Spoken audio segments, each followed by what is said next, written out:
So I thought we'd start today and over the weekend introduce a few sessions of meditation or exploration of the present moment, whichever. There's some different variations.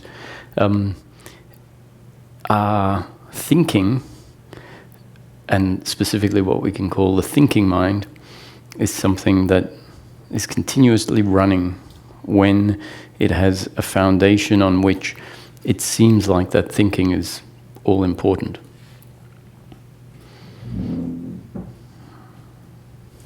And there's another gear from which we can live life.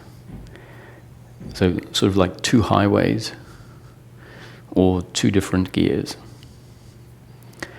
And I think it's fair to say that until a certain point in life, when life brings about a shift usually as a result of talking about and pointing at the fact, introducing the notion that there is another way, that there is another way of being in life.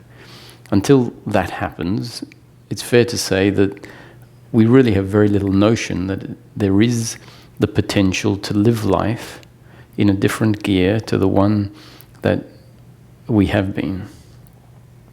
And the gear I'm speaking about doesn't mean it's about slowing down or moving faster in life. It's not so much about the physical, but rather about a dropping into a place of being that is not on the biological level.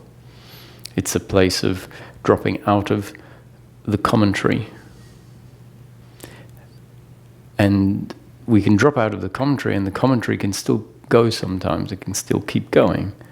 And from this place of dropping out of the commentary, we realize, oh wow, I'm not the commentary.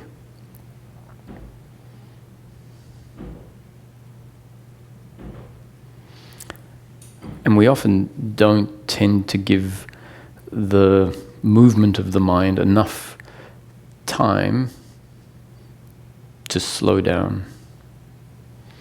And so if we don't give it enough time, it might actually be slowing down, but it isn't perceptible. And so at a certain point in time, we think, oh, this isn't working. This doesn't work. A bit like turning a fan off, and it keeps going, and we might think we haven't turned it off. You just need to give it enough time to slow down, and then it becomes noticeable that the power has been taken away from it. And the natural movement, when the power is taken away from the mind, is for it to slow down. But if it's moving really quick, if we don't give it enough time, then it might seem like it's not slowing down. And then when we don't give it enough time, what happens is we get involved in it again, which is plugging back into it, and so it picks up pace, and then all we know is the mind moving at a fast pace. So I have a little analogy that popped into my mind a couple of weeks ago, and it can serve to give us an idea of what it can be like to be patient and let the mind slow down while we give it space and time to slow down. And so the story is about a pianist who is due to perform on stage, very talented pianist. He's also very happy and content with life, easy-go-lucky, and appreciates life for life. And he's well known, his music is great, and so the auditorium is packed, thousands of people, and they're all speaking amongst themselves before the performance starts, chattering, and then people start chattering over the din in the auditorium, so the chattering gets louder and louder, and everyone's enjoying themselves before the performance, having a little chit-chat. And so the pianist walks in very quietly and sits down at the piano. Most people don't realize that he's walked in and sat down. And so they keep talking. And then the odd person here and there sees that he's sitting on stage waiting. He's not really waiting for them to stop talking. He's not agitated. It makes complete sense to him why they're all talking. And so, as I said, he's very content with life being life, meaning all of the different components, all of the different movements. And so he's sitting there, not being agitated about the fact that people are talking and he can't get on with his performance, but sitting there enjoying the movement of the audience. And as people start to see that he's there, they naturally quieten down. And then the quietness becomes noticed by other people and they quieten down. And then there's just 5 or 6 groups that still haven't realized and they're still chatting away. And then a few of those quieten down. And then there's just 2 people in the audience chatting away. And they have no idea that no one else is chatting. They're caught up in their conversation. That's it. And the pianist, all along, is sitting there quite enjoying the fact that he's here, he's alive, and not struggling against the fact that this movement of life is happening. And then at some point, those last 2 people realize, and they too stop. And the pianist who's sitting on stage, really not agitated, even if the noise carried on for another 10 minutes, the talking carried on, he doesn't have an idea of how it should go. He's actually the observer of the audience, understanding that the audience is doing what audiences do, given the circumstance that they were in, which started off a situation where there was no one on stage, so they all started talking to each other. And so we can, when we sit in meditation and close our eyes, be the pianist. We don't have to force ourselves to be that type of pianist. Sometimes we can find the pianist that comes out on stage is not at all happy with all the talking and is wondering, why are they still going? Do they not know that it's 7:32 and the performance was meant to start at 7:30 and I turned up at 7:29 and 58 seconds? We might find ourselves being that pianist. And if that's the case, then we might find a shift that can happen to being another pianist, aware of the pianist that isn't particularly at ease with what's happening. So we might find ourselves always being able to shift into the position of the pianist that is really quite content just seeing life be life. And so what do the audience represent in our shifting into this gear of being the pianist? The audience represent the sounds of the builders, for example. They represent the chattering mind that we might have, that represents pains in the body that might be happening. And dogs walking around, people shuffling. So the audience represents all of the different components of life experience.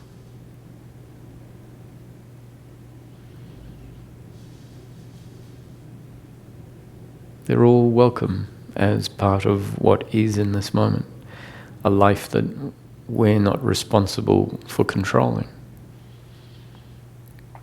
a life that is life, pleasure sometimes and pain at others.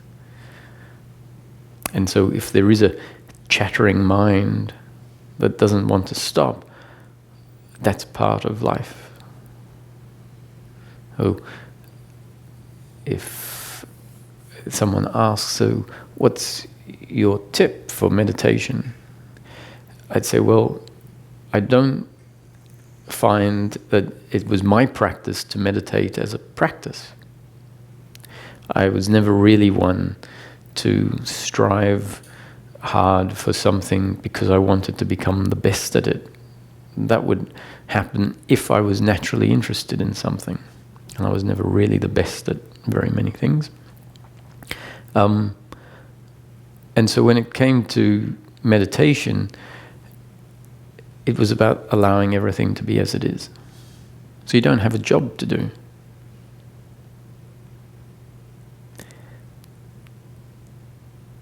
That's one less job to do.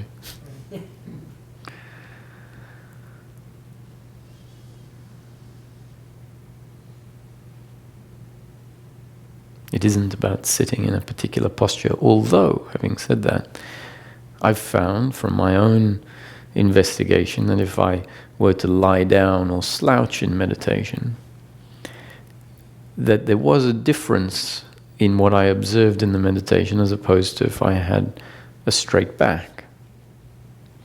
But that didn't become something that I felt I have to do because I followed some instructions that say this is how you have to meditate.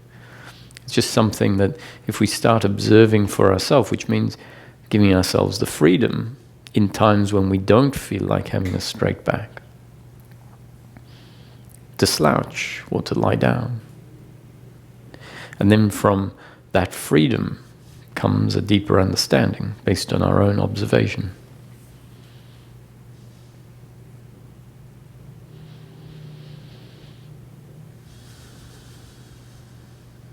If we find ourselves meditating as a discipline with a lot of will, then I won't fault that because I don't know how life is meant to look. I don't know what benefit that will serve. In my case, I just wasn't inclined to do a meditation practice in a way that I had to do it to perfect something. And yet, for someone else, being given a discipline might mean that they find themselves moving towards a way of being in meditation. That's what I'm speaking about. If we did start with it being a discipline and we force ourselves, I would tend to say that as meditation deepens, we'll come to realize that real rejuvenating meditation is a place where the meditator falls away, meaning where the practicer falls away, where everything is just allowed to be as it is, and then relaxation really happens. I don't have to try and be something in particular.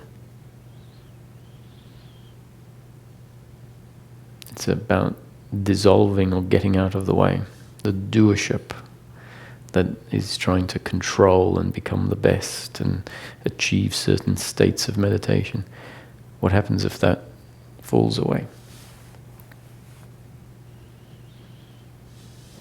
But then again, that happens when it happens, and we might need to go through years of forcing life to have a flash one day that this is all too hard. Is there another way where I can just relax and let life happen?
So, do you know why some meditations give us something to do, to visualize, or to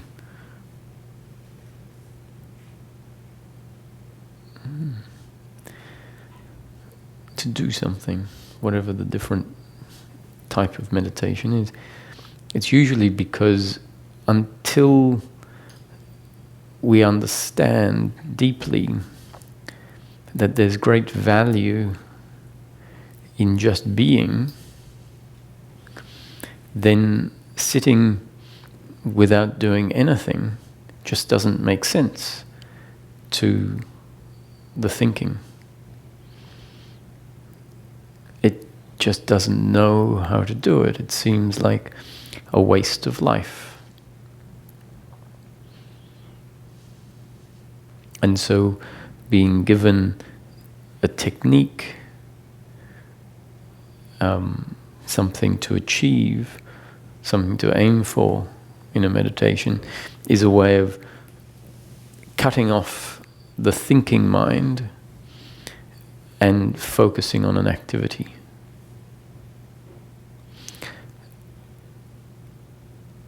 And so that's why a lot of the concepts are put forward that describe so much of our thinking that is trying to get somewhere as suffering, as the obstacle to knowing oneself, the obstacle of what we're really looking for in life. If the different movements of the doership, the guilt, the blame, the pride, the worry and anxiety, and the expectation, so just expectation alone can fill our mind while we're walking on the beach or driving in the car. speaking with someone, the thinking about how I would like life to look and what I need to do in order to make that happen. That expectation, which to the mind seems like a very valid way of spending its time and energy, because it believes, well, if I can imagine what I would like life to look like in the next day, in the next weeks, in the next years, and I can just come up with a strategy of how to make that happen, then that's a great use of my time and energy.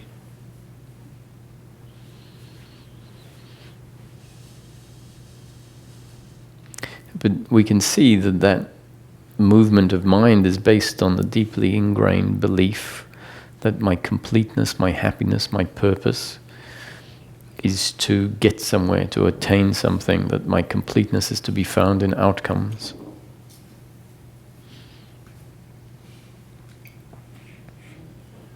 And so if we're lucky, eventually we start feeling a discontent with that movement that cumulatively over time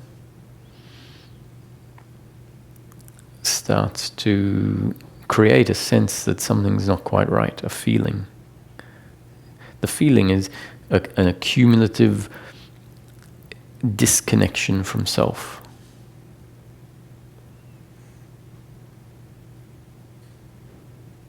Because an identity of who we are and what we need has been running, so a self-image has been formed.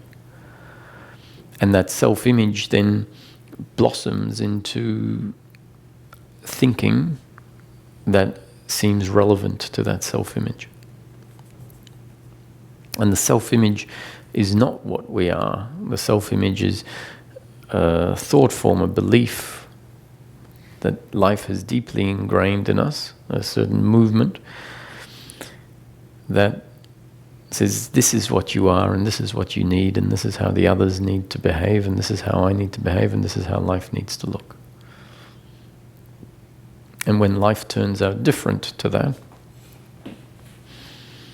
then the difference is at contrast to our imagination of how things should be. And that becomes the gap, that becomes the separation, that becomes automatically turns into resistance, that our self-image resists what is. Because it deeply, truly believes that it's a problem for life to just be life. It feels like it's a problem because the self-image says, I need life. I'm dependent on life being the way I imagine I need it to be. Attachment to outcomes. That's essentially what, if we hear about attachment to outcomes, or just attachment, what it means is that there is a self-image that feels defined by outcomes, meaning a self-image that feels added to by certain outcomes and subtracted from or attacked by certain outcomes. So if we have a self-image that feels dependent on life looking a certain way, then it makes sense that that self-image is going to fight tooth and nail to try and control life, because it feels like life is its lifeline, that the circumstance, as it turns out, is what defines it. And so that's attachment. Attachment is a self-image, an identity that is attached, meaning feels dependent on outcomes. And when that attachment is there, there's a craving for those outcomes, because in the absence of those outcomes, there's a sense of void, a sense of incompleteness that stems from the fact that the self-image is never what we are. And so if we're identifying with that, if that's all we know of ourselves, the self-image, it's bound to feel uncomfortable. It's bound to feel unfulfilling.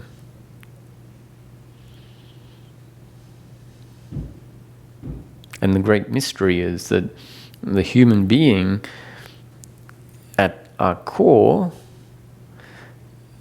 if life brings us to a place where we can rest at the core of what we are, finds it's completely fulfilled by the very fact that it is.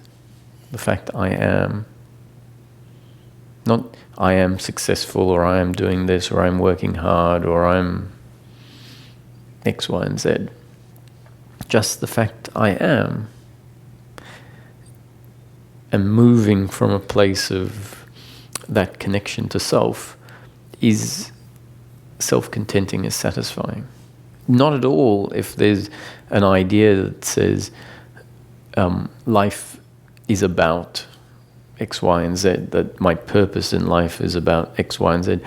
Because if that story is running, then how can we feel content with just being as life dictates in each moment?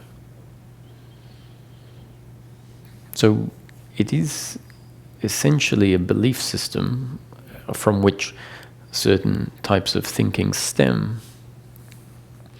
That is our uncomfortableness. Is what I mean by that is the actual experience of uncomfortableness.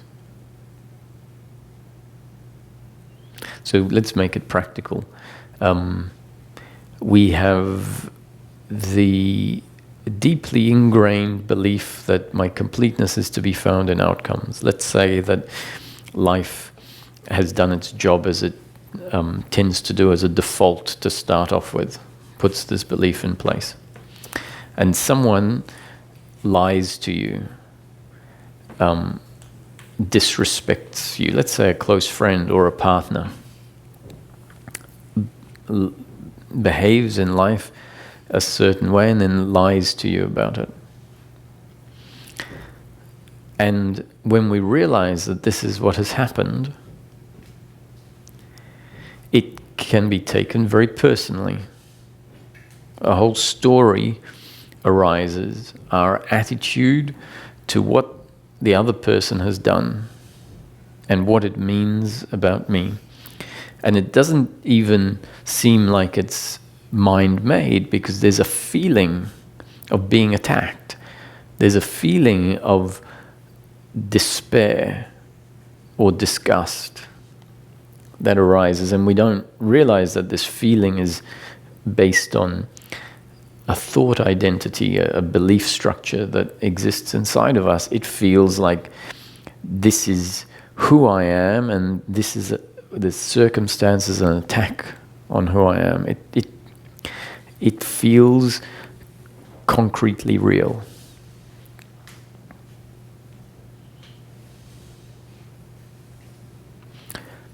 And it doesn't feel like it doesn't feel like it's irrational. It doesn't feel like it's a incorrect way of relating to life. It just seems normal. Of course, someone has disrespected us, and it can be a significant thing that's happened. And so this reaction happens inside. What if life has taken away the deeply ingrained set of beliefs about who we are and what we need, has brought about the capacity for us to drop into regularly, not necessarily when things are going badly, but throughout life, drop into a place where we remember who we are at our core. And when I talk about remember, I'm not talking about a mental movement. We just touch into a bit like walking out of the heat into an air-conditioned room, and you remember that there is a place that's comfortable.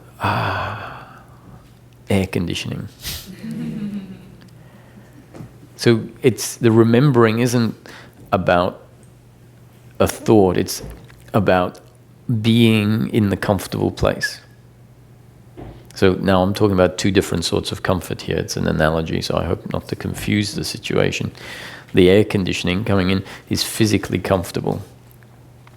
if life has brought about a shifting into another gear where from time to time we find ourselves dropping out of the thinking mind, the thoughts that are driven by what we think we need to achieve in the future, thoughts that are looking back on the past and judging our behavior and the behavior of others as appropriate or inappropriate, what should have happened, etc. So from time to time we remember that's not where my home is. That's not where life is lived from in a way that is most optimal. That's life being lived whereby there is this uncomfortable sense of oneself and uncomfortableness with the other. And so we drop out of it. And we find, that's better. What a relief.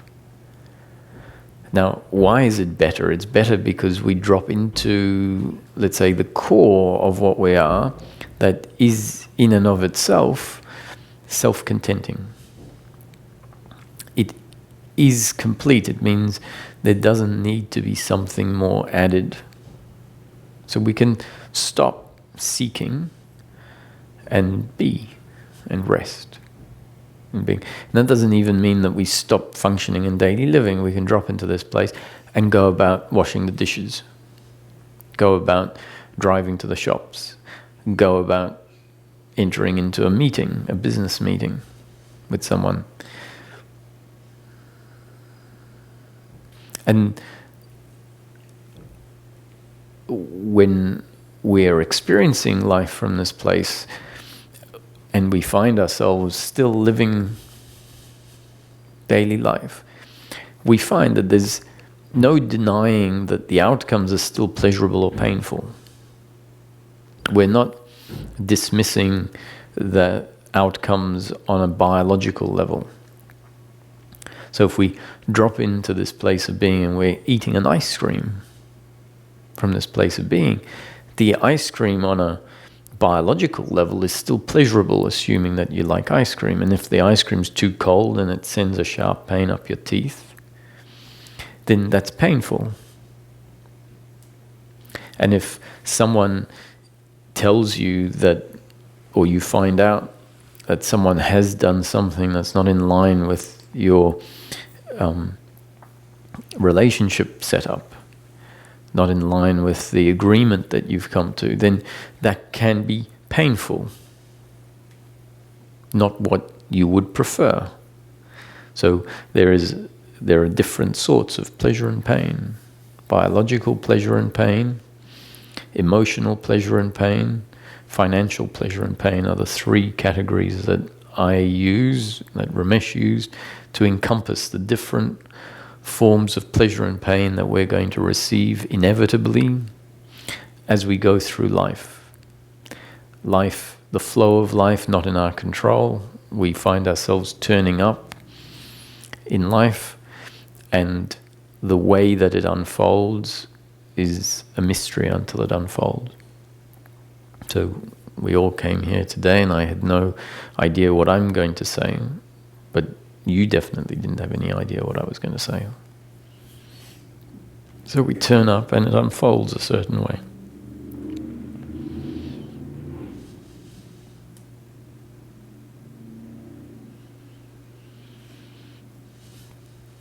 So I'll just finish the point. So when we're living connected to our being, dropping off one highway onto another highway, we find that circumstance is still going to be painful. And yet our interpretation of it, our attitude to the circumstance can change radically once we are looking at the flow of life, looking at the circumstance in an objective way. And we say, yes, that is painful, not my preference. And yet we can drop in and go, but I still am. I exist in the face of the unfortunate circumstance or in the face of the pleasurable circumstance. So the pleasure is there, and it's sometimes useful to drop in and even in the face of the pleasure, which is much more pleasurable than pain, I still am the same at my core. The pleasure hasn't suddenly added and turned me into something much more than I was before. And in the same way, the pain doesn't take away from what we are. It does in an apparent way when the pain is looked at as an attack on who I am, and then the blame and the guilt and the pride and the worry and the expectation kick in. Then that becomes, or that is our attitude to circumstance that's based on this belief in personal doership and attachment to outcome. So if the attachment to outcome gets broken, which is something that can very much happen if we start observing what the attachment to outcome feels like when it gets triggered, usually when outcome is not what we're after. And as we're investigating it, we see, yes, there is a deeply ingrained belief and attachment to outcomes being a certain way. And the more we drop into a place of being, the more we see that I don't need outcomes to be a certain way. It's pleasurable when they turn out the way I like, but I'm not dependent on this. And then we can find ourselves sitting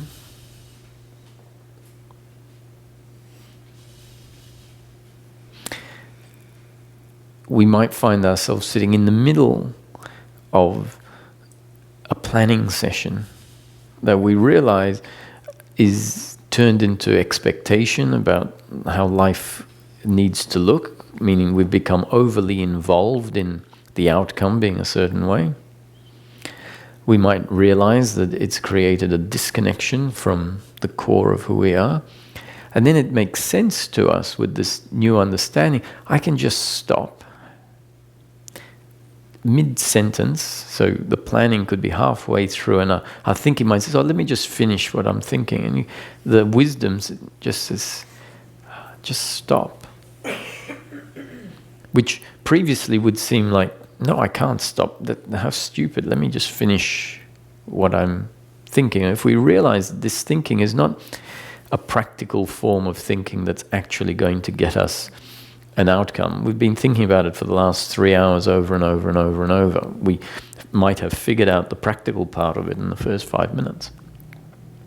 And we might realize that we're consumed with this thinking about what it will be like when this happens and planning about how our life will look, etc. And if we become sensitive, we realize this is the disconnection, this is the uncomfortableness. So then it makes sense. It's the opposite of what we're really looking for. So just to recap on last night, what are we really looking for in practical terms? We're just looking for happiness for the human being. The problem was that we always assumed that happiness was to be found in outcomes, so we were seeking outcomes. And wisdom teachings are saying, yeah, we are looking for happiness, but the trick is that it's never to be found in outcomes. Happiness is available in the form of peace of mind.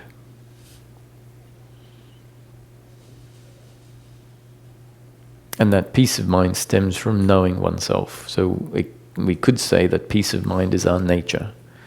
Contentment is our nature. And so now it makes sense in the middle of the thinking that was, let's say, what we've identified as my old habit, the belief that outcomes are all important. As soon as that gets seen, there's now a rationale on which it can just be cut off. And we can drop into being, which previously seemed like a waste of time. It's quite ironic that we spend our whole life engaged in what is a waste of time, thinking it's not a waste of time, and stay away from abiding in being, which we think is a waste of time, which is the very thing that isn't a waste of time.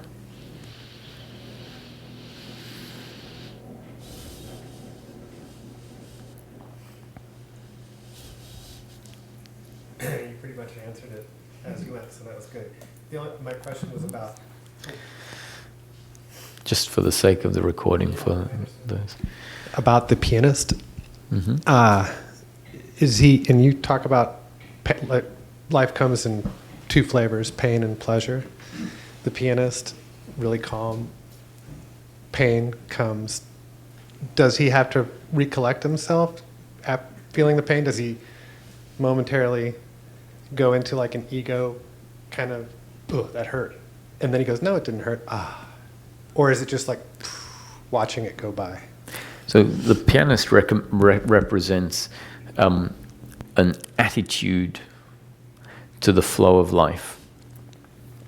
Now, in practice, when pain hits, there will be an automatic biological reaction that doesn't need to become equanimitous. Doesn't need to be accepting. The biological reaction is not going to be accepting of pain. And if we think that our biological reaction needs to become accepting of pain, we've misunderstood what the pointers are pointing at. The pointers are saying that peace is an attitudinal equanimity with pain. And if we misunderstand what an attitudinal equanimity looks like, the doership in us, the misunderstanding says, okay, so now this body needs to be Zen-like.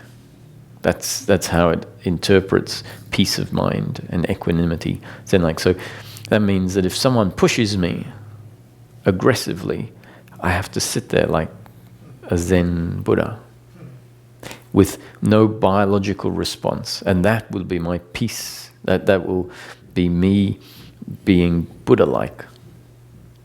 It's the very opposite of Buddha-like is to... So Buddha-like means to have an attitude of complete acceptance of what is. And once we understand that the body is not in our control, on a biological level, the body is responding to stimuli. So if someone shoves a knife into your what's this? Thigh, there's going to be a lot of biological responses happening. There's going to be the shooting of pain.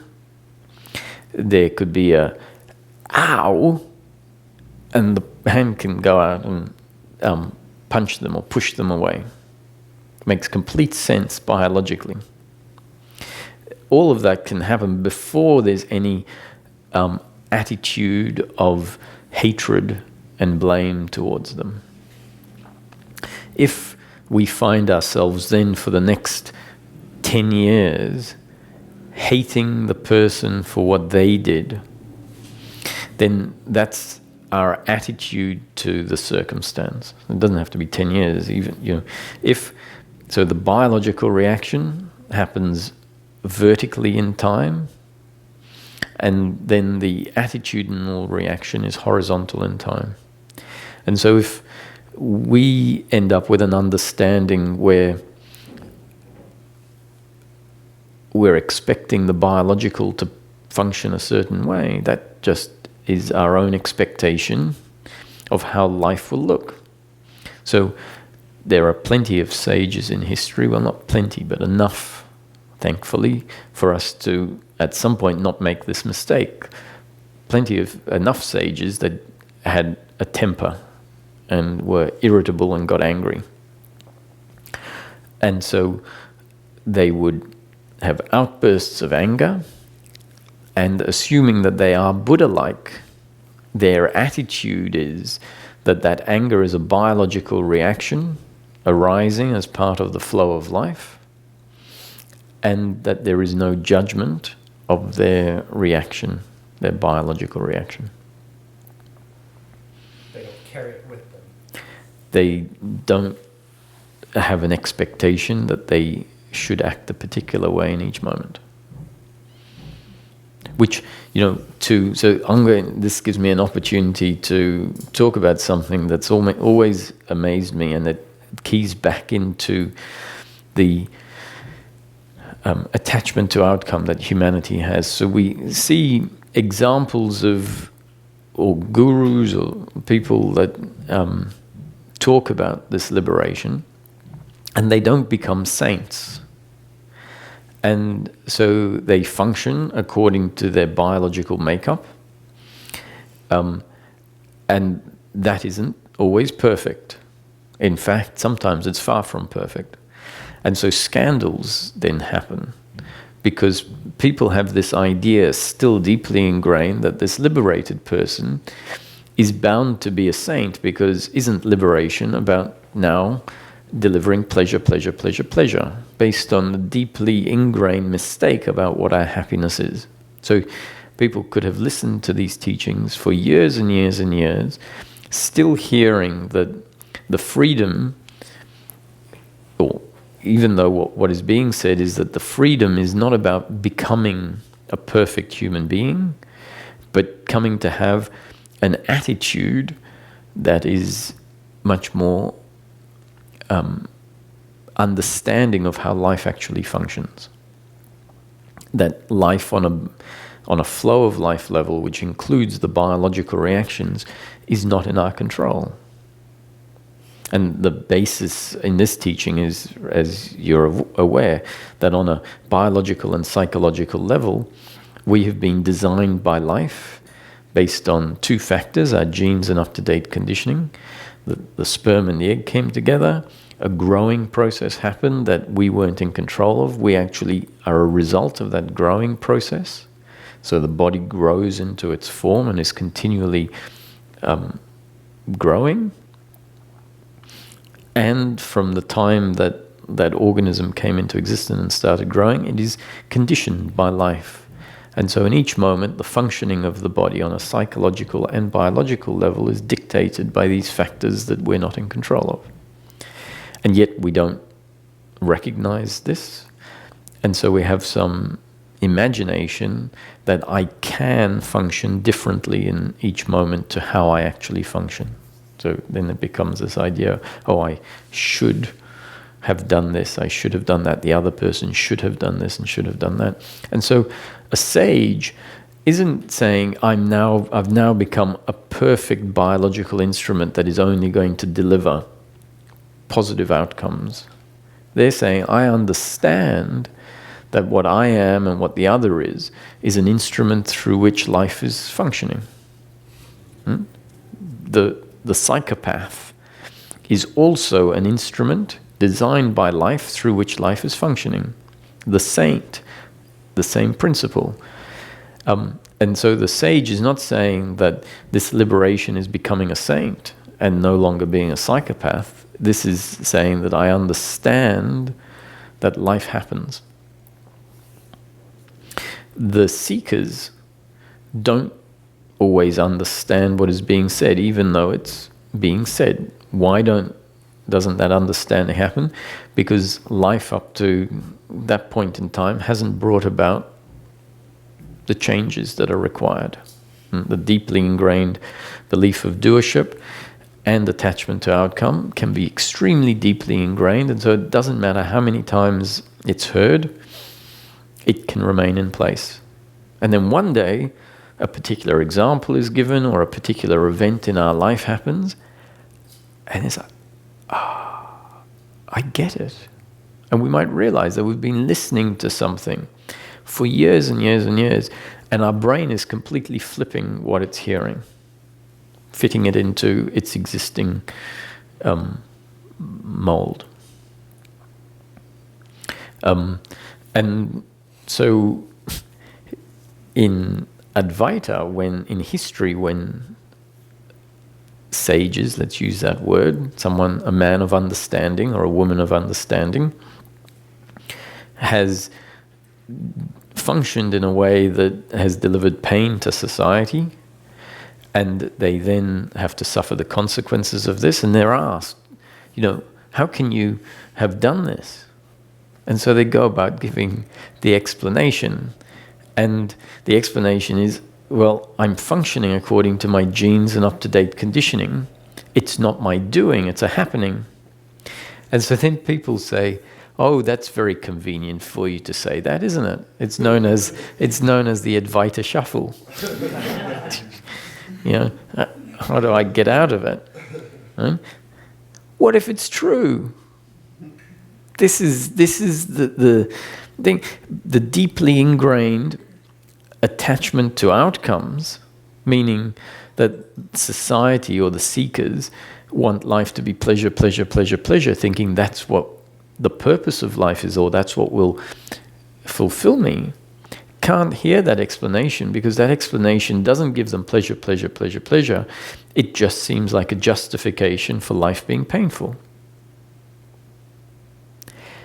And so sometimes it's best for the sage to remain quiet, not say anything, and not add fuel to the fire.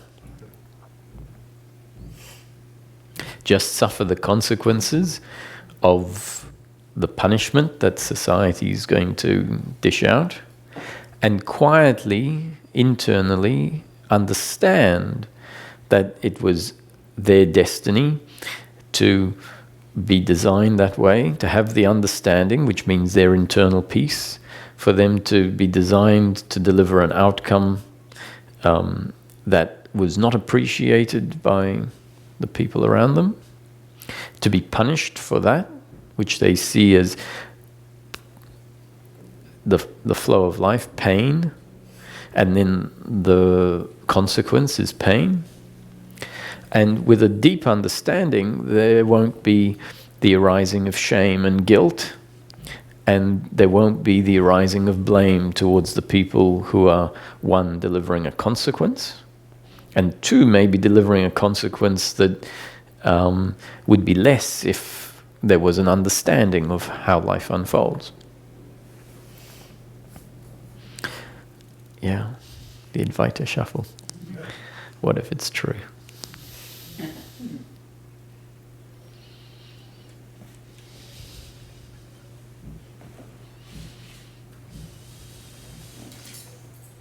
Hi, Roger. Hi. Yesterday, I didn't think I was going to ask you any questions at all, and then as soon as I was like, grab the microphone. And yesterday, I went home again and wrote a bunch of questions out. So here we go. So I wanted to just, well, first of all, I wanted to say thank you. You're welcome. For coming, and thank you to Heath so much. This is an honor, so thank you. I think that for me, it's becoming like pretty clear that I'm not driving anymore, and it's the sensation that I get is almost like a fear that comes. Mm-hmm. It's like wait a second, and like you said, it seems like it's in relation to attachment to outcome.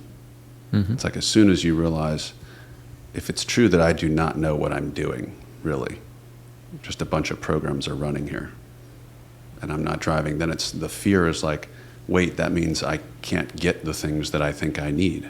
Mm-hmm. And you can almost feel that fear on the other end of it.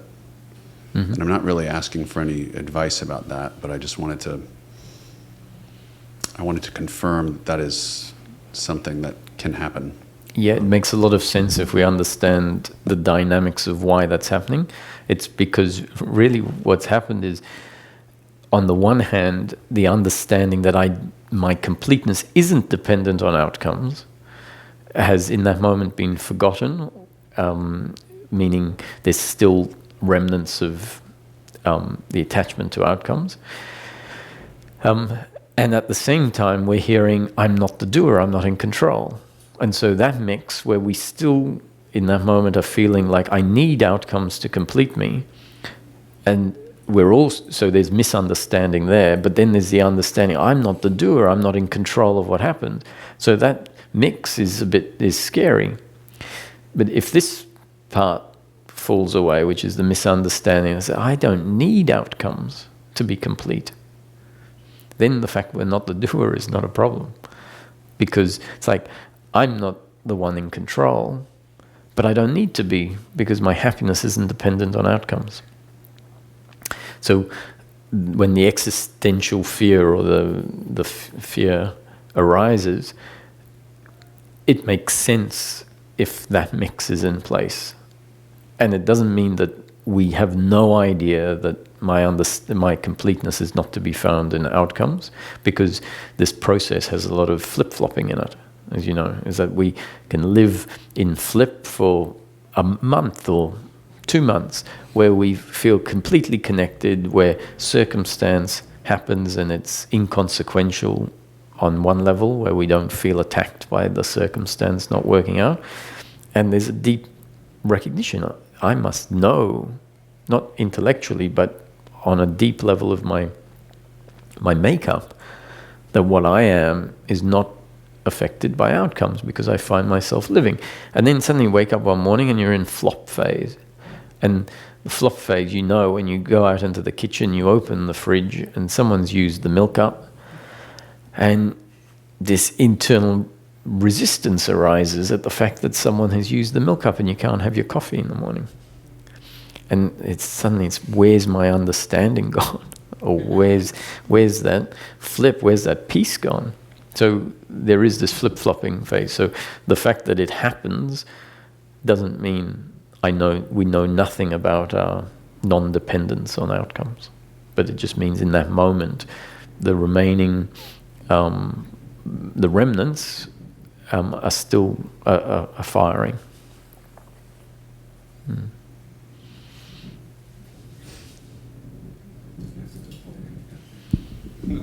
Good morning. So is it possible that for someone who's in this flip-flop, for the non-doership to sort of become absorbed, but the attachment is not going away? And so a person who could see I'm not the doer is still pleasure-seeking. And you mentioned last night that understanding this teaching isn't going to make us irresponsible, but if there's still a big pleasure-seeking component in a person, but the non-doership is, or a belief in non-doership is coming on board, I mean, is there a possibility that you go through a phase? I mean, do some sages go through a phase of still being very attached to outcome, you know, but recognizing they're not the doer, so it's like, well, this is life, you know, teaching me something, you know? I mean, I guess I'm wondering if it all comes together, or do you follow? Yeah, I do. Usually they go hand in hand, not necessarily simultaneously, but sort of like a little bit of non-doership, a little bit of the attachment falling away. So falling away of the doership, a falling away of the attachment, falling away of some more doership, falling away of some attachment. Because I guess the deep seeing of non-doership brings about a relaxation. And the relaxation means that we simultaneously, we stop, in a sense, just stop trying to control. And in that stopping, we touch into that which we are prior to thinking. And in touching into that, then the attachment to outcome is automatically weakened, because in that moment there's a realization, I am, even if you've just lost your job, which is an unfortunate outcome, drop into being, and there's an undeniable okayness for as long as we stay there. And we might not be there long, we might get dragged out and say, no, well, out of there. But when the stopping happens, both the doership belief gets halted, because we see that, I'm trying to control, and actually life is going to unfold according to this much bigger movement of life. So that's part of the non-doership, that I'm not in control of the avalanche of life. So the analogy I sometimes use is an avalanche of life coming down the mountain, and the doer is sort of saying, I'd like you to go a little bit to the left, a little bit to the right. And at some point we see that that this doership, this trying to say I can be in control of myself and of life, is superfluous. It really is trying to control this beast that is moving on its own. And so we stop and we connect, and then in that connecting there's a realization that we don't really require outcomes. So it weakens both simultaneously. May I ask a follow-up? If you're Sure. okay. So if a man who prior to this understanding likes to drink heavily, I'm just going to use a very specific example, likes to drink heavily and will lie to avoid the emotional pain, because that's in his conditioning, to lie to avoid emotional pain to his loved ones and also to himself, because he doesn't like it when his loved ones feel emotional pain. And then he comes into this understanding, but there's still, you know, like you talk about sages who still have certain undesirable traits even after the understanding. So let's say he still drinks heavily, but, you know, has pretty much operated pre-understanding with guilt, you know, feeling bad about the lying, but now he has the understanding, but he still has the drive to drink, but no longer feels the guilt about lying, because he's like, well, this is a positive outcome. I don't have to feel emotional pain because my partner or family doesn't have to feel emotional pain because they don't know. I mean, is that a possible? It is a possible thing, because the lying can be seen. So all of these complexities of how we end up rolling, in a sense, is based on how we process everything. So a sage doesn't necessarily have to tell the truth. They could see that in a certain situation, if they lie, then they might not get in trouble for something. And not getting in trouble for something is pleasure in the moment instead of pain in the moment. It could be something serious, and they'll lie. And there are stories of this having happened very specifically. And someone says, well, you know, if the sage is not attached to pleasure and pain, then they wouldn't lie because it's all the same to them. And no, on a biological level, the body is always going to prefer pleasure and move towards pleasure biologically and away from pain. And so if the body can do something to bring about pleasure instead of pain, it may well biologically react that way. Now, the sage who tends to be more aware of dynamics, because certain attachments have fallen away and sort of seeing things as they are has happened, will inevitably start to realize that lying complicates life in other ways. And that complication then leads to pain in other forms. So my conclusion is honesty tends to be the best policy, not because it's a moral standpoint, but because practically, if you say, I'm going to live my life openly and honestly, there's less complications that come in the long run. That's my assessment. Someone else's assessment, if they have a different makeup, might mean that honesty means getting a lot of pain for just being honest. So they might run with the principle is I'll avoid that pain from being honest, and I'll put up with the pain that comes when people find out I haven't been honest. It depends on the individual's makeup. Now, what's important is that a sage who has whose identity of personal doership has fallen away means that the load of guilt and blame in their system has fallen away.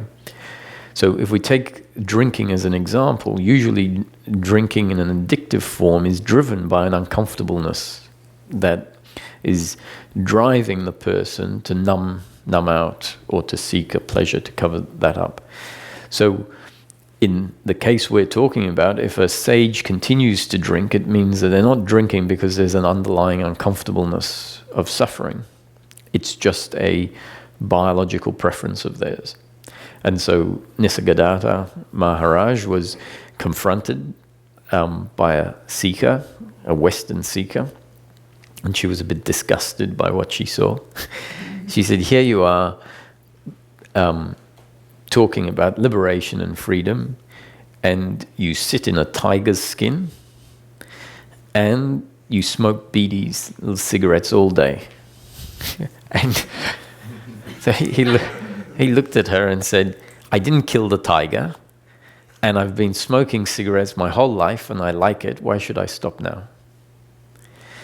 Which doesn't necessarily seem very enlightened to some people.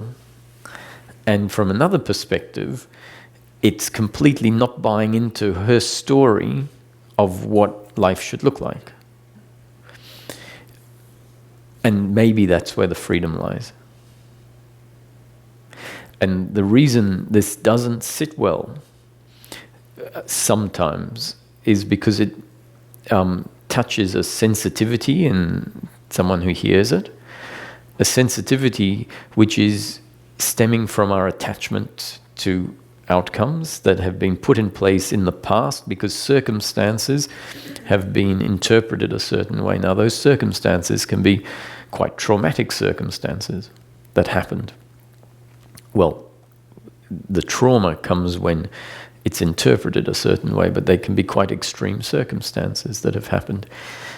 Take a rape, for example.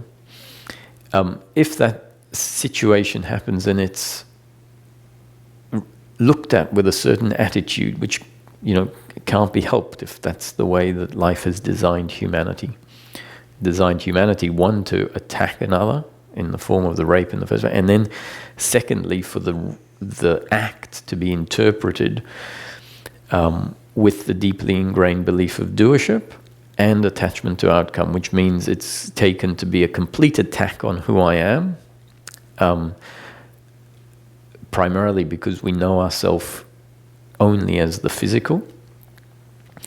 And the doership means that there's going to be a whole lot of hatred towards the other because they, as the doer, have chosen to do this rather than it being part of the flow of life. And then on top of that, probably a load of shame where, some thinking patterns are, I must have deserved this, or, the story.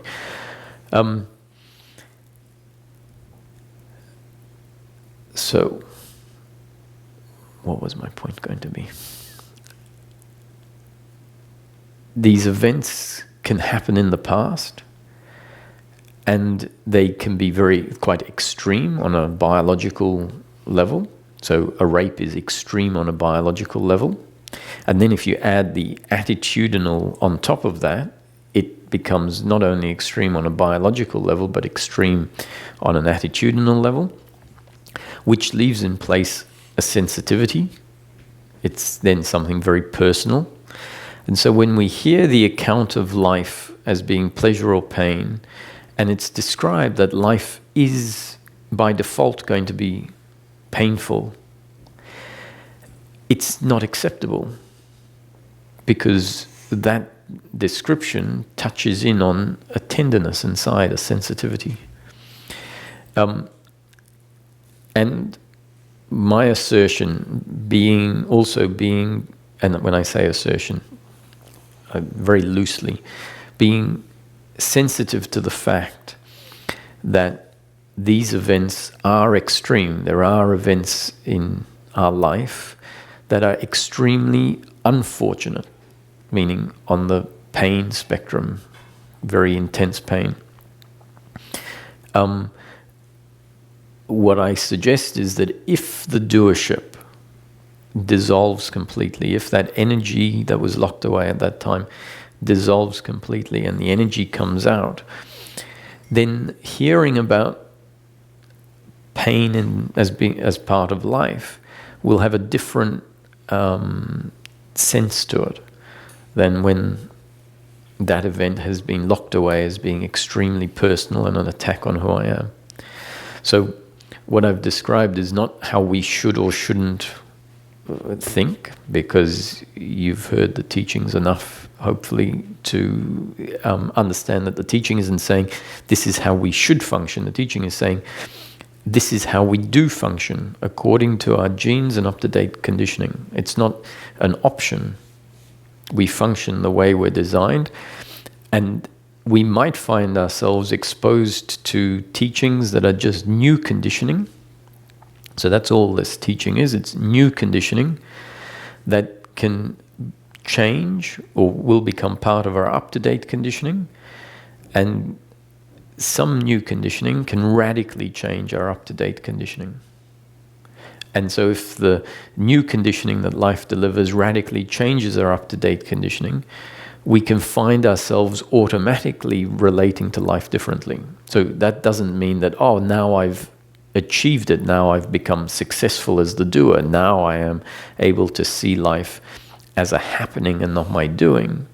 That's not how the change happened. The change happens because through grace, life delivers new conditioning that you and I weren't in control of. And that new conditioning has an effect on our up-to-date conditioning that you and I weren't in control of how it affects our up-to-date conditioning. And then we might find ourselves relating differently to life. And hopefully the understanding is deep enough, it probably is, if it's radical, that says, I didn't do this, I didn't make myself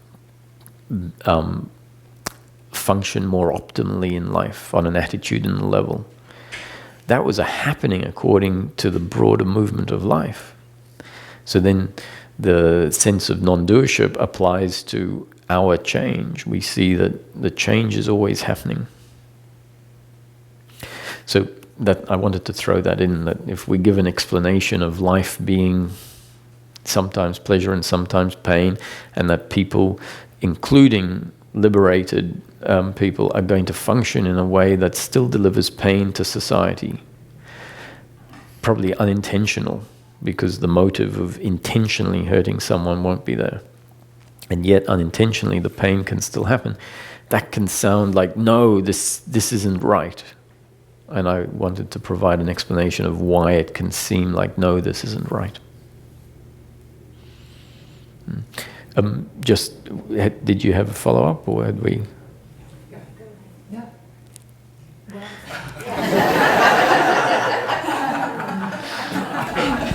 Okay, well, it's not exactly on point, but it does go back to because I've been reading and listening for probably a year and a half now, and I think Ramesh talked in one of his books about why the doership aspect is in place at all. And I think he said that it was so that we could have interpersonal relationship. I may be misquoting, but so one of the things I thought of last night was if that is in fact the purpose, but then awakening removes the sense of personal doership, does that affect a relationship, or am I not understanding what he was saying there? Yeah. I guess I don't understand why life would put this in place and have it be a negative thing, that we're trying to remove now, or that life is trying to remove for us later if we're getting it. And maybe that's totally off point. So no, you have misunderstood something, but you've misunderstood a subtlety. That means I get to speak about the subtlety. So I wouldn't be surprised if you had read this in the book called The Relationship Between the Me and the I. No. That's okay. Okay. Well, there's a book called The Relationship Between the Me and the I. And his point wasn't that life has put the sense of personal doership in place in order for there to be interhuman relationship, but rather life has put the ego in place in order for there to be interhuman relationship. And some people would say, well, but the ego is what dies. The ego is what dissolves. And in this teaching, it's emphatic, no, the ego isn't what dissolves. The ego is there before enlightenment and after enlightenment. If you imagine or you take your most revered sage, in this teaching, they're saying Buddha was an ego. Jesus was an ego, Muhammad was an ego, Krishna was an ego. So what is an ego according to this teaching? An ego is the person.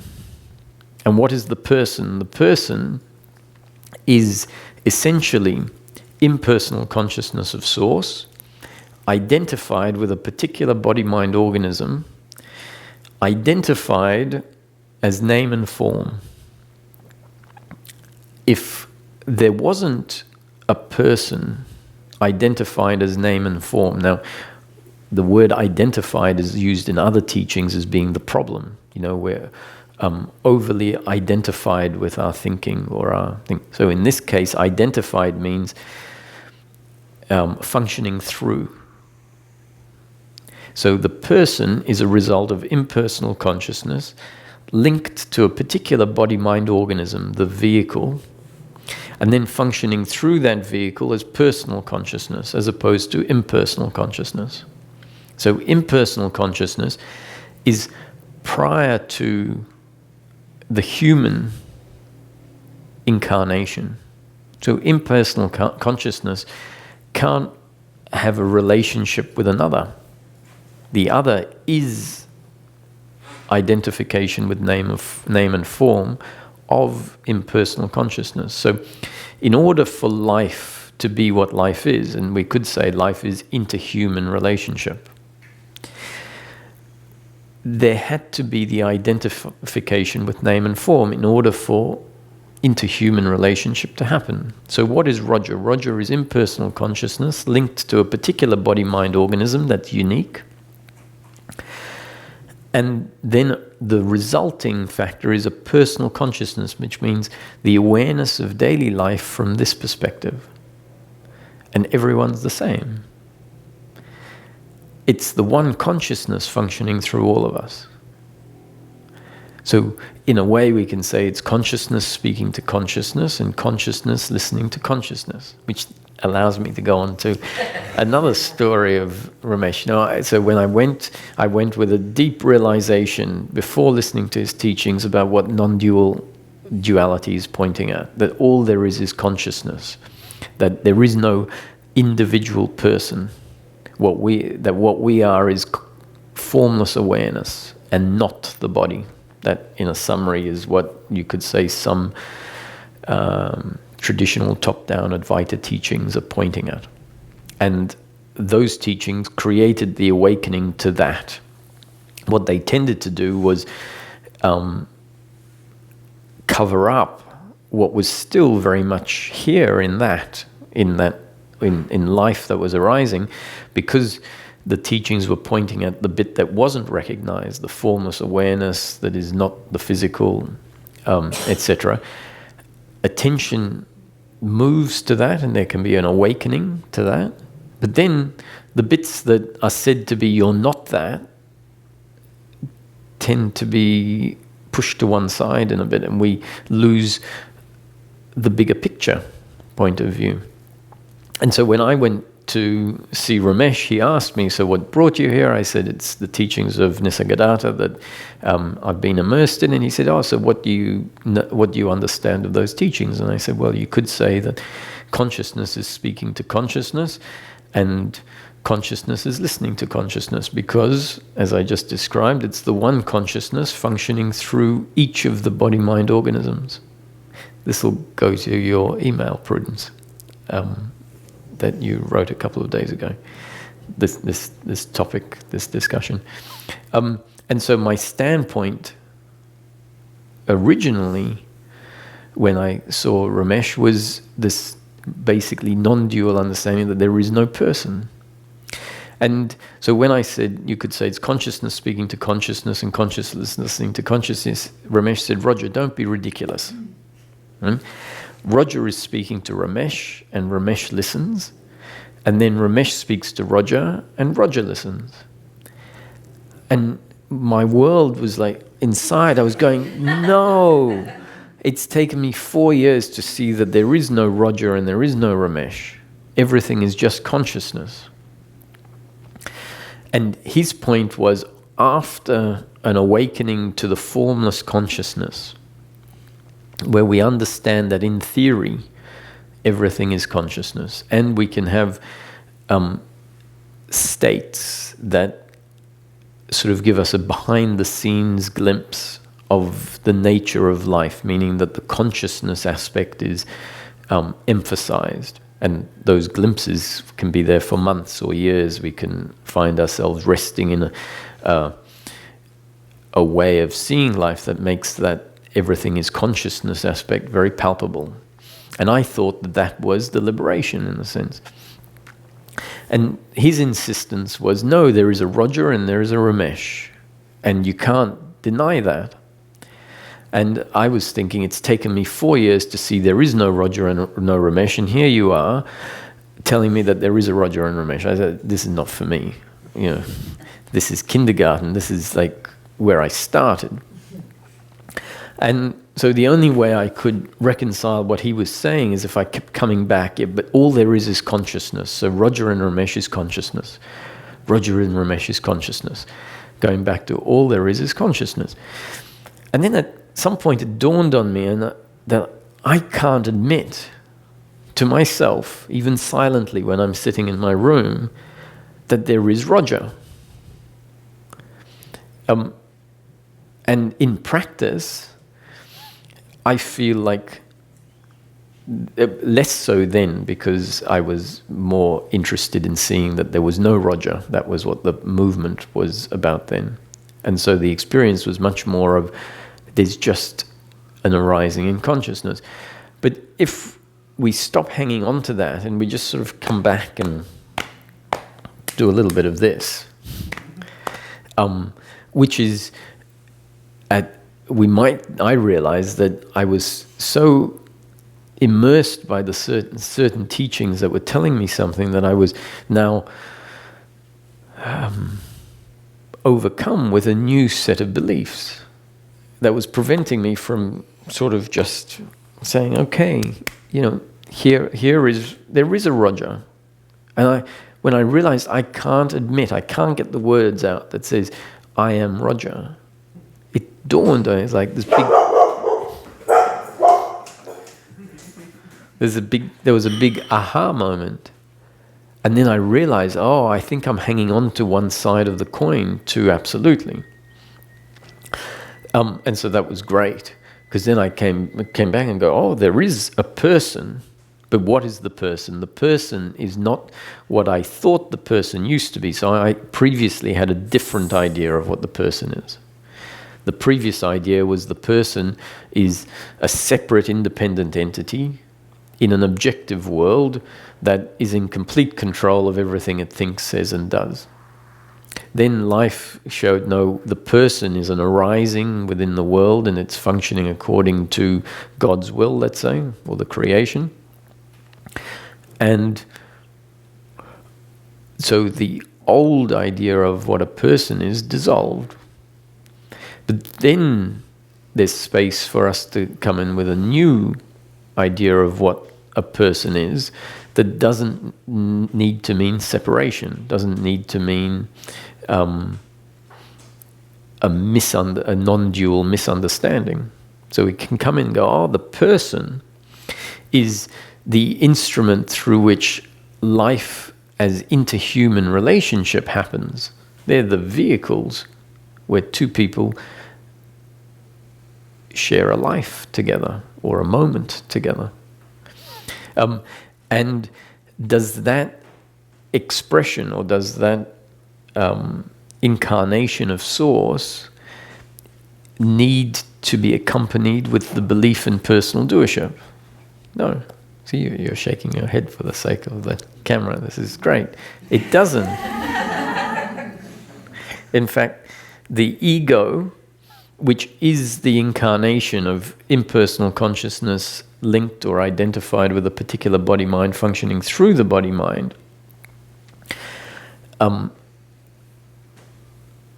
that's what the ego is in this teaching, the person. The ego, the person, isn't the problem. The problem is when there is an ego with the belief in personal doership and attachment to outcomes. And the process is a process that can dissolve the belief in personal doership and attachment to outcomes. And then liberation, according to this framework, is the liberation from the belief in personal doership and attachment to outcomes. So we still have an ego. We still have a body-mind organism through which consciousness functions. So take Ramana or Jesus or whoever you want to see as, the epitome of a sage for you. They still responded to their name being called. There was still identification with name and form, not in a way that is problematic, not in a way that creates guilt and blame and pride and expectation. But someone calls Ramana's name, Bhagwan, and he'll turn and say, yes, how can I help you? Because consciousness is functioning through the vehicle where there is, even after liberation, identification with name and form. Not exclusive identification with name and form where all I know myself as is the body. But an understanding that what the person is, what the individual is a very important factor, the impersonal consciousness of Source, linked to a particular body-mind, which is the object, and then functioning through as personal consciousness. So the sense of I am, the sense of the functioning of awareness that recognize that's there not because of the body, but because of the consciousness of Source functioning through the body as a vehicle. And so then we come to know ourselves as the ego, which is the combination, the complete package of both body and consciousness. So then when I say I'm a person, what I'm saying is I'm an incarnate version, or I'm part of the manifestation, one entity that becomes part of interhuman relationship.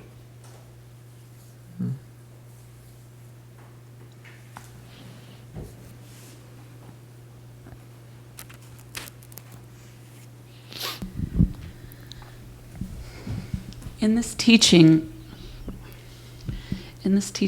I'm hearing you say ego is the body form, the mechanism.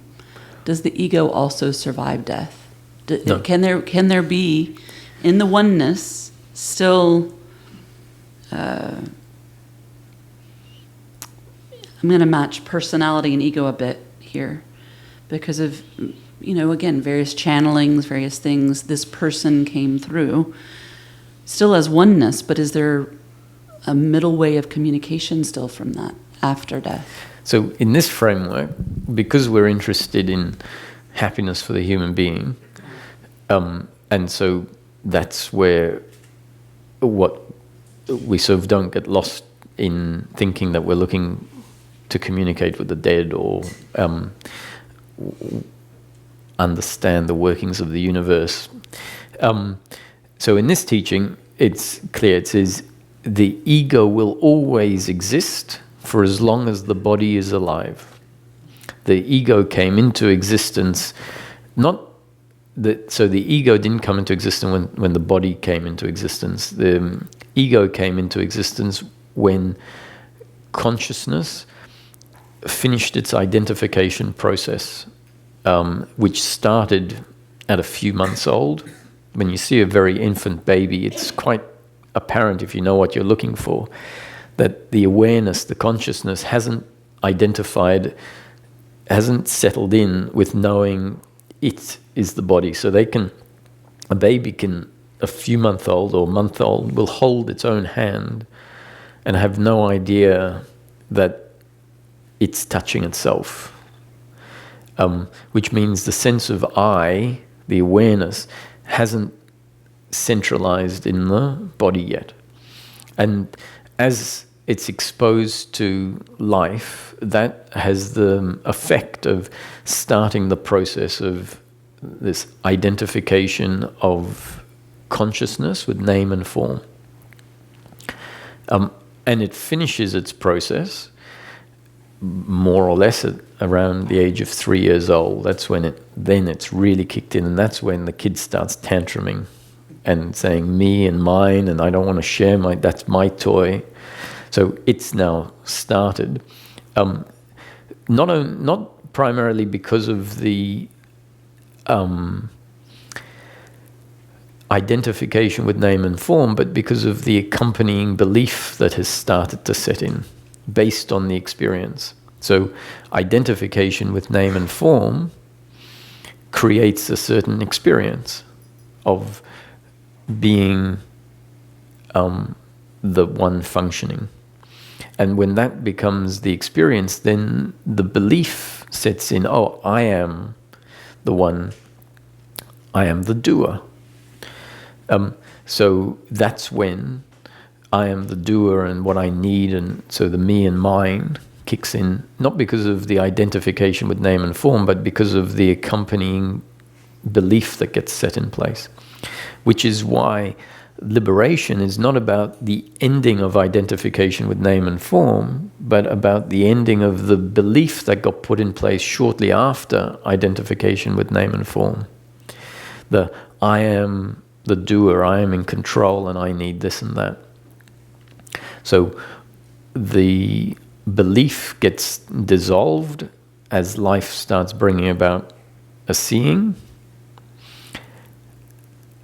and yet we still find ourselves functioning in life as if I am the human, not pretending, but literally we find the body moving and the experience that I am this still happening.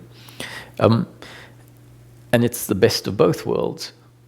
The sense of free will, the feeling of free will, the feeling I am this person and I'm free to do whatever I feel like in each moment. That if my legs are stiff, I'm free to move my legs down. So that feeling of free will is great. We wouldn't want that feeling to go away. If that feeling went away, we might think that is what we're looking for, but it would be terrible. It would be like this great sense of freedom that we don't even necessarily realize that we have, that if we feel like having a drink, we have the freedom to move towards the glass. And so the feeling of free will is a gift. And that doesn't go anywhere, thankfully. The problem is the belief in free will, which takes the feeling of free will and adds onto it a whole lot of complexity that isn't actually what's going on. So that's where we get the best of both worlds, is we get to live as if I am the doer, feeling like I'm free, and yet deep down understanding that actually what's happening is happening according to God's will, life happening. And so we end up living life until the body dies. That's the end of life as we know it, as this ego. Whether there is life after this ego is a question for the next ego. It's what we're looking for is happiness in this life for Roger. And once the body dies, and Roger is a direct result of the consciousness flowing through this vehicle gets burnt and buried. It gets dismantled. So Roger cannot exist in the way that Roger is now, because Roger is now, and everyone is now, because of consciousness functioning through a very particular, complex, beautiful biological instrument. When the instrument is dismantled, it's like taking a toaster and dismantling the toaster. You can't expect heat to come out of the dismantled toaster. It doesn't exist in that form anymore.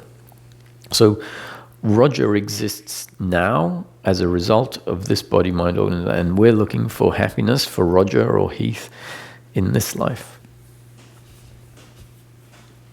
So last night you mentioned Roger has a memory of other experiences, or that somehow come into this one.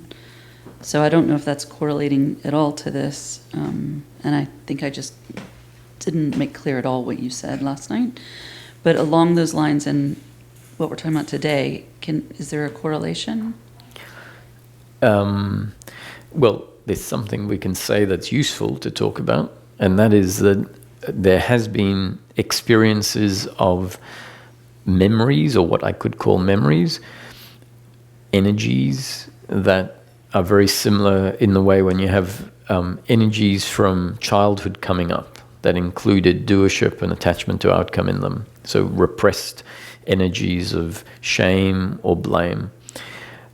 and the space is available for that energy to come out of its hiding place, which is not our doing, but just happens in the process.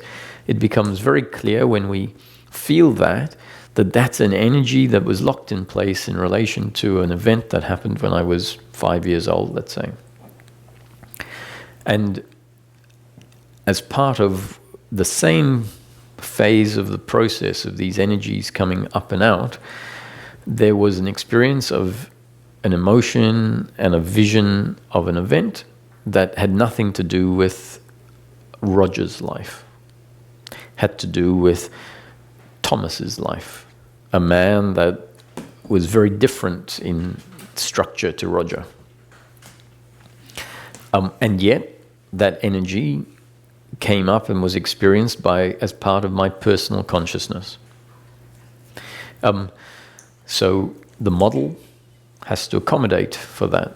Now, I have, based on the idea of what Roger is, Roger hasn't lived any past lives, because Roger is impersonal consciousness functioning through this body-mind organism.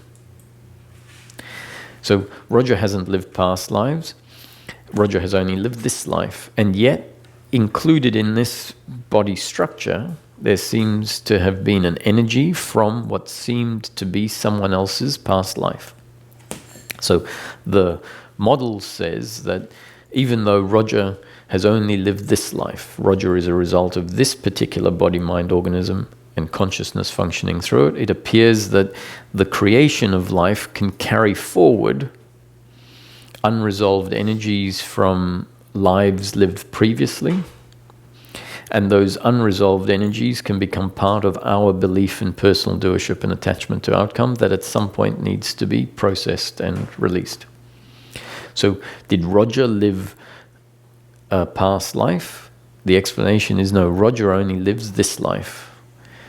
But did Roger have a link to another life? And see, it seems like there is a link that happens.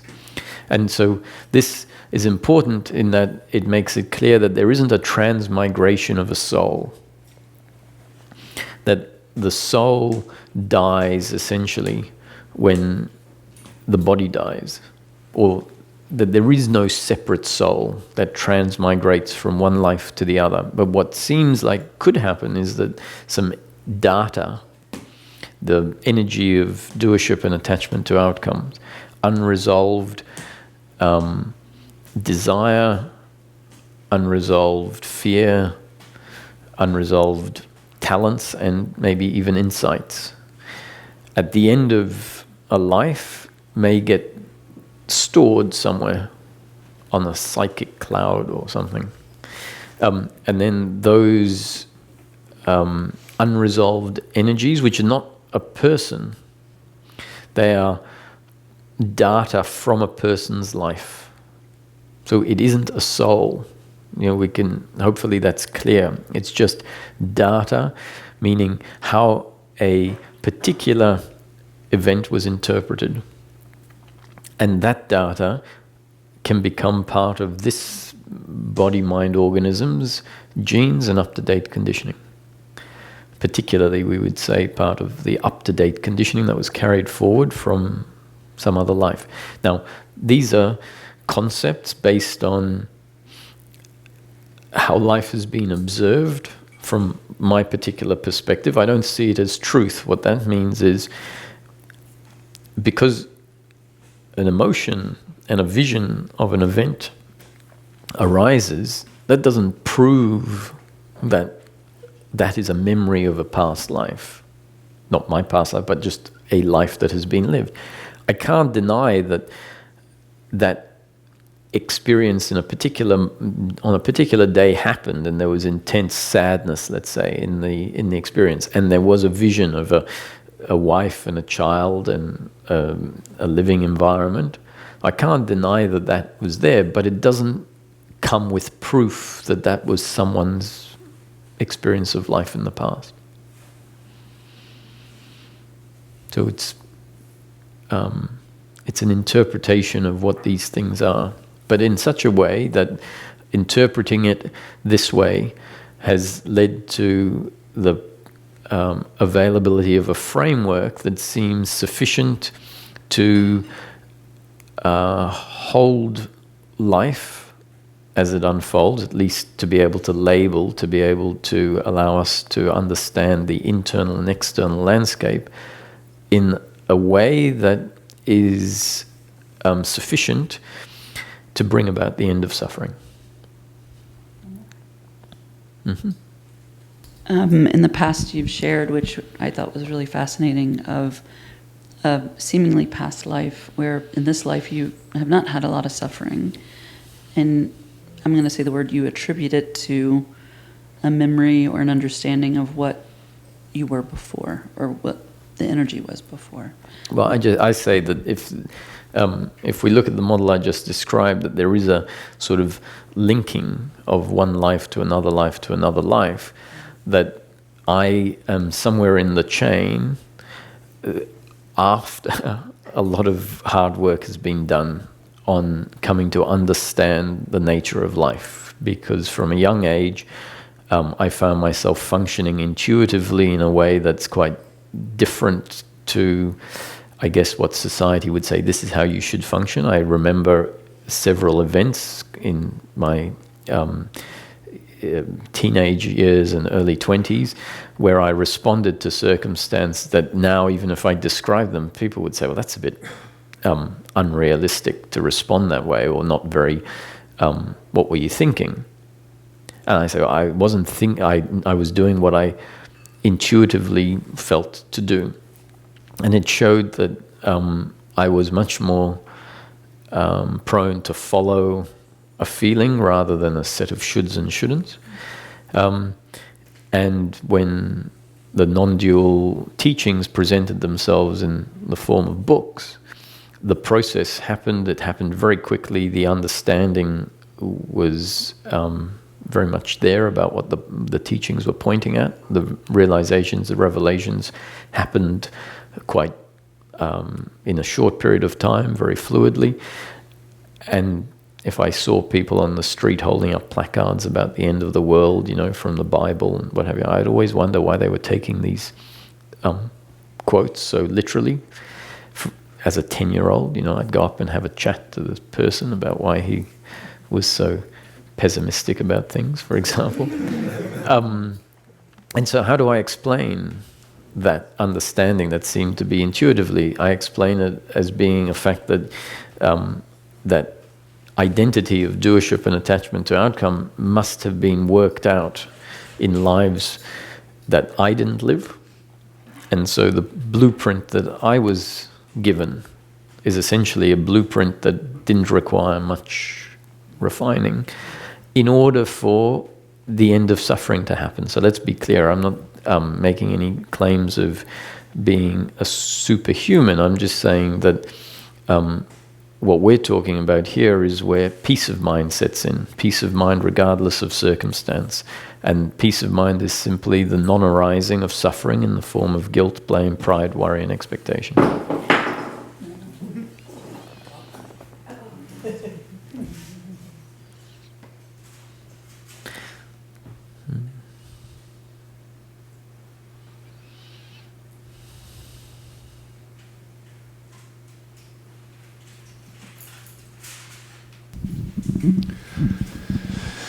So if I'm not the doer, and you're not the doer, and Donald Trump is not the doer, and Adolf Hitler is not the doer, Mm-hmm.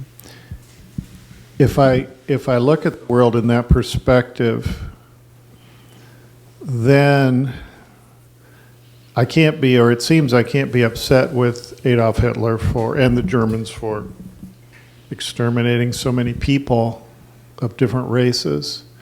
And I think I want to be upset with them. Mm-hmm.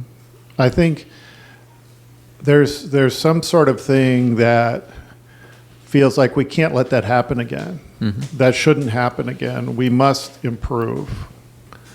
And I don't know how I can stop it from happening again. even if there was that should there.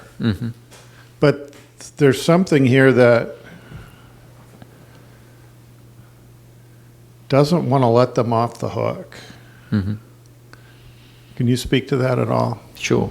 So let's be clear, we're not minimizing the events that have happened. There are a lot of tragic and horrific events, and what you refer to as one of the most tragic and horrific events in human history. If it happened as described, I have no reason to doubt that that's the case. There seems to be plenty of evidence for that. So the persecution of a particular group of people by another group that have power over them is very, very painful for the group being persecuted on a biological and a circumstantial level. So the attitude that we're talking about doesn't minimize or diminish that. Just, and I think you appreciate that, right? To be clear, that the teaching is not saying that there is no pleasure or pain in the flow of life. It's saying the flow of life is only ever pleasure or pain, that life is a duality, interconnected opposites, health and disease, wealth and poverty, big and small, male and female. And that's the nature of the flow of life, that there are always going to be interconnected opposites. And if we understand that that is the nature of the flow of life, health and disease, wealth and poverty, big and small, then we might see that our expectation that life becomes pleasure, pleasure, pleasure, pleasure, or wealth, wealth, wealth, wealth, or health, health, health, health, in itself may be wanting life to be different from what it is. So these are all just descriptions. And if the description gets us to look and says, he's not telling me how it needs to be or how it should be, but just offering a conceptual description that might resonate with me and might be accurate. So I have to check it out for myself. So one of the descriptions is that the flow of life is a duality, interconnected opposites. We've seen sinners and saints, psychopaths and saints. Our happiness is available in the midst of life being a duality. Sages have been telling us that, enlightened beings have been telling us that for millennia. That we don't require life to suddenly become pleasure, pleasure, pleasure, what it isn't in nature, for us to be happy. What needs to happen is that we need to recognize our true nature. That our true nature is something outside of the flow of life, unaffected by the flow of life, unaffected by, and so, given we're using the example of the Holocaust, and I have to say, I want to be as reverent as possible about this, because this is not about a diminishing of the tragedies in life. There were people in the concentration camps that have had awakenings, deep, profound awakenings, realizations, and written books about the fact that even in the face of tragedy, that freedom is available. And so the teaching is saying if we find ourselves, because of the functioning of our own body makeup, we do something that puts us in prison for the rest of our life, unfortunate circumstance, with the understanding that's being spoken about here, we can find ourselves in unfortunate circumstance and yet have a freedom that is beyond circumstance. So now when it goes to the attitude of non-doership, which recognizes that certain people are designed as part of the flow of life, they come out of life. They are formed in the same way. The sperm and the egg come together and they grow as part of the biological movement of life. And then they get impacted by their circumstance in life. They are born to parents that mistreat them, for example. That becomes part of their up-to-date conditioning. If the belief in doership is embedded in that individual who is mistreated, meaning receiving pain, then that combination can create a hatred towards a parent, let's say, or a hatred towards life in a much broader sense. And then the manifestation through that individual might be a manifestation of hatred towards life, hatred towards people, or towards minorities. So letting them off the hook is, we're not saying it didn't happen, we're not saying it is good, we're saying it's understandable as part of the duality of life, as part of this creation. And wanting it to be different, which, when we inquire into it, innately includes a false idea of who we are, meaning an idea that remains limited to just the physical, not appreciating the part of us that at our core is already complete, is not requiring life to be any different. In having that story or that attitude to life, we can start to observe that doesn't change what happened in the past. It doesn't prevent something similar happening or worse happening in the future. What it does do is it creates an uncomfortable for myself. It disturbs being able to live in peace with life the way it is. And so we can observe that this holding on to, no, I have to hate them for what happened, actually is like, I had heard a great thing, is blaming the other, which is what this equates to, is like holding a hot coal in your hand, waiting to be able to throw it at them. And in fact, it's creating our own uncomfortableness.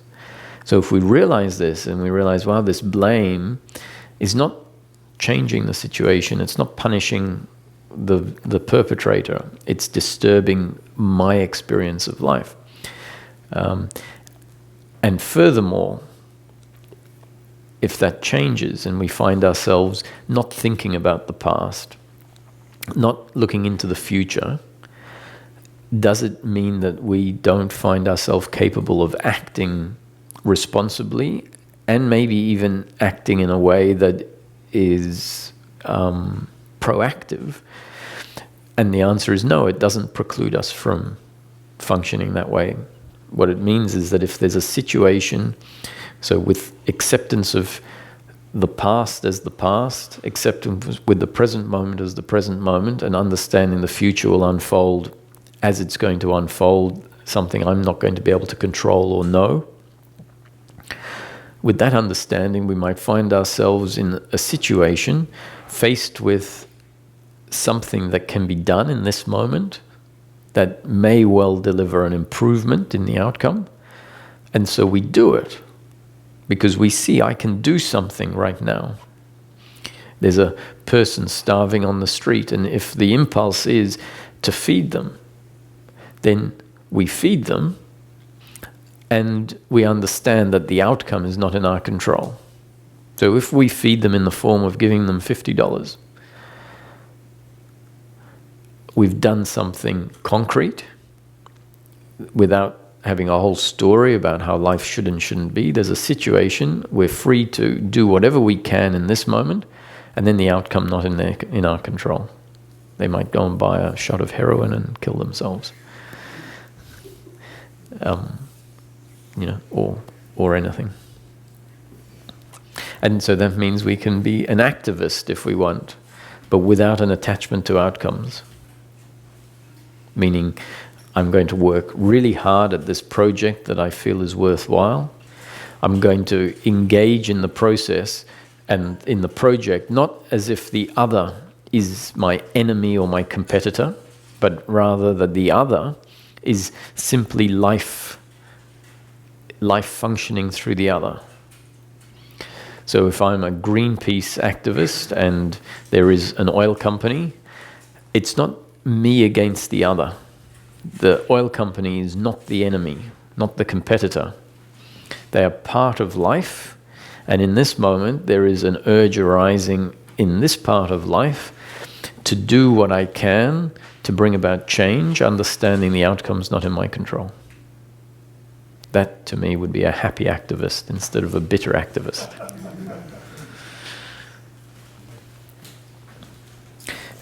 Do we have a time?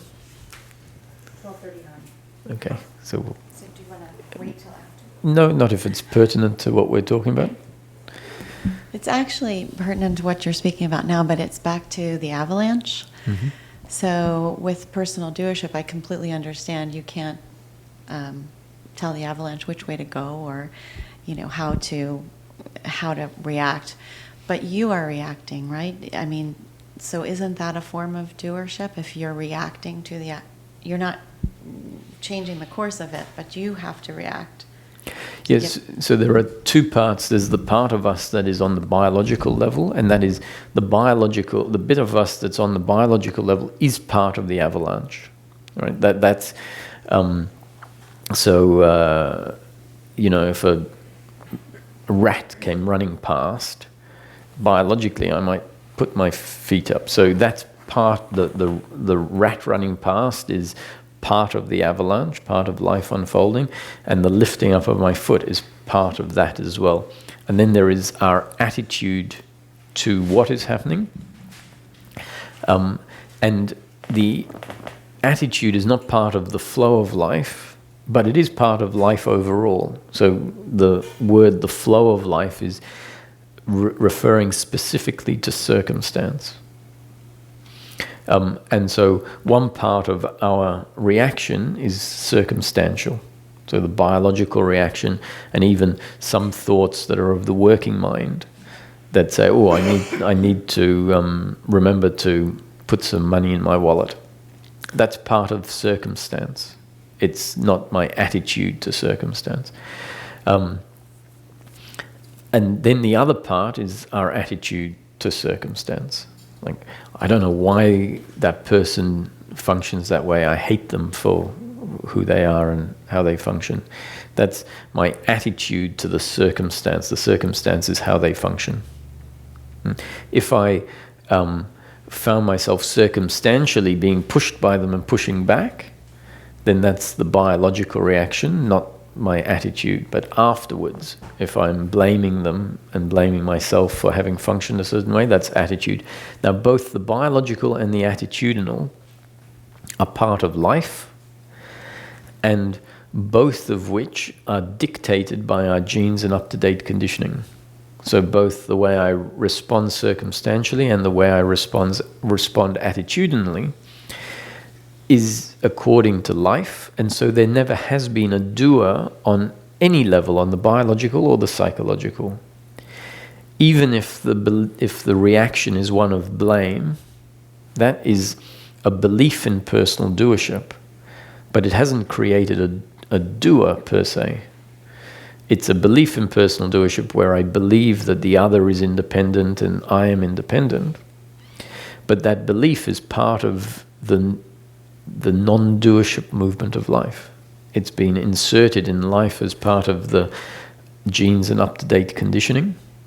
And so I couldn't function any other way but to blame the other if that was my attitude to life, the attitude that life has put in place. So can we work on our up-to-date conditioning? No. Life does that. So life has been doing that for 2 hours this morning. So we don't need to worry. Now all you need to be concerned about is having lunch, because life has spent 2 hours changing or delivering new conditioning. And how the new conditioning has affected our up-to-date conditioning is not up to you or me. It's already happened. How it's happened. And what we'll see is the functioning throughout the day and whatever happening according to our genes and up-to-date conditioning in that moment. So this is where, when the understanding is, you don't have any job to do. There is just a functioning happening. And if the thought arises and says, let me get this straight, you might be eating lunch and go, let me get this straight, that there is no doer, because in each moment, what is happening is that life is happening according to, on a personal level, my genes and up-to-date conditioning. And I never put in place my genes and up-to-date conditioning. That's something life did. And life is continually updating my up-to-date conditioning by delivering new conditioning in each moment. So you had that thought. And then another thought might arise, and I had that thought because of my genes and up-to-date conditioning, which included these talks, which was new conditioning. And then we can see, I'm not the one doing the thinking. I'm not the one doing the contemplating. Or I'm not the one doing, let me get this straight. That's happening. And so that's the contemplation that's very useful if it happens. It's the contemplation happening based on your genes and up-to-date conditioning. So we can relax and just say, it's going to happen the way it's designed to happen.